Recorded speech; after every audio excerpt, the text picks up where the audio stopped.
क्या आपको पता है कि आप होम लोन अगर प्रीपे करने का सोच रहे हो तो आप 4.5 करोड़ रुपए का नुकसान कर सकते हो। आइए जानते हैं कैसे इस एग्जांपल के थ्रू। मान लो कि आपका 1 करोड़ रुपए का होम लोन है 25 सालों के लिए। अब आपके पास मंथली सरप्लस है 40,000 रुपए का एक्स्ट्रा, आपकी इनकम बढ़ गई मान लो। तो आपके पास दो ऑप्शन है। आप क्या सोच रहे होगे कि मैं EMI बढ़ा देता हूँ ताकि इस लोन को जल्दी खत्म कर दूं, इंटरेस्ट कम दूं, या दूसरा ऑप्शन ये है कि आप उसको इन्वेस्ट करिए एक SIP में। तो चलिए ये दोनों एग्जांपल्स को समझते हैं कि how they play out. Okay, तो सिनेरियो 1 में मान लो आपने EMI बढ़ा दिया।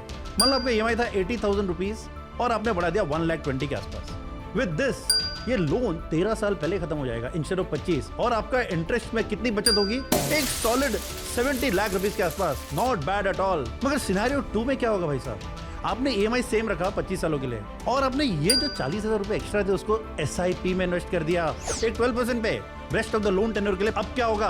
12% में ये कॉर्पस कितना बनेगा? सोचिए, 1 करोड़, 2 करोड़, 3, अरे भाई साहब पूरे 5.18 करोड़।